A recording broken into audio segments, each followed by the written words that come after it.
കൊട്ടാരക്കര-ദിണ്ടുഗൽ ദേശീയപാതയിൽ പീരിമേട് മത്തായിക്കൊക്കയ്ക്ക് സമീപം തകർന്ന സംരക്ഷണ ഭിത്തിയുടെ നിർമ്മാണം പൂർത്തീകരിച്ച ഭാഗത്ത് ടാറിംഗ് ജോലികൾ നടത്താത്തത് വാഹനയാത്രികർക്ക് ബുദ്ധിമുട്ട് സൃഷ്ടിക്കുന്നു. നിലവിൽ ടാറിംഗ് പൂർണ്ണമായും പൊളിഞ്ഞു കിടക്കുകയാണ്. വലിയ ഗട്ടറുകൾ വാഹനയാത്രികരുടെ സുഗമമായ യാത്രയ്ക്ക് പ്രതിസന്ധിയാവുകയാണ്. 6 മാസം മുൻപുണ്ടായ ശക്തമായ മഴയെ തുടർന്നായിരുന്നു ദേശീയപാതയിൽ മത്തായിക്കൊക്കയ്ക്ക് സമീപത്തെ റോഡിന്റെ സംരക്ഷണ ഭിത്തി ഇടിഞ്ഞുപോയത്. മാസങ്ങൾക്ക് ശേഷമാണ് ഈ ഭാഗത്തെ സംരക്ഷണ ഭിത്തിയുടെ നിർമ്മാണം പൊതുമരാമത്ത് പൂർത്തീകരിച്ചത്. എന്നാൽ സംരക്ഷണ ഭിത്തിയുടെ നിർമ്മാണം പൂർത്തീകരിച്ചല്ലാതെ ഈ ഭാഗത്തെ റോഡിന്റെ തകർന്ന ഭാഗം ടാറിംഗ് നടത്താൻ തയ്യാറായില്ല. ഇതോടെ വലിയ ഗട്ടറായി ഈ ഭാഗം മാറിയിരിക്കുകയാണ്.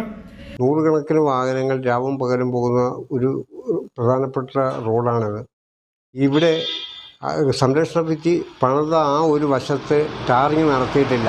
ഇതുമൂലം അവിടെ കട്ടർ രൂപപ്പെടുകയും വാഹനങ്ങൾ അപകടത്തിൽപ്പെടുന്ന ഇടയാകുന്നു. അതുകൊണ്ട് അടിയന്തരമായും ഈ പ്രദേശത്ത് ആ സംരക്ഷണ ഭിത്തി പണിത ഭാഗത്ത് ഏതാണ്ട് ഒരു 100 മീറ്ററോളം ടാർ ചെയ്യാൻ കിടക്കുകയാണ്. അപ്പോൾ അധികൃതർ, ദേശീയപാത അധികൃതർ വലിയ വളവ് തിരിഞ്ഞു വരുന്ന ഭാഗത്താണ് റോഡ് പൊളിഞ്ഞു കിടക്കുന്നത്.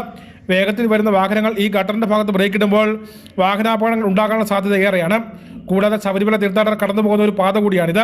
പൊതുമരാമത്ത് വകുപ്പ് അധികൃതരുടെ നേതൃത്വത്തിൽ ഈ ഭാഗത്ത് ടാറിംഗ് നടത്തി സഞ്ചാരം സുഗമമാക്കണമെന്ന ആവശ്യമാണ് ഉയരുന്നത്. Idukki vision news, Peermade.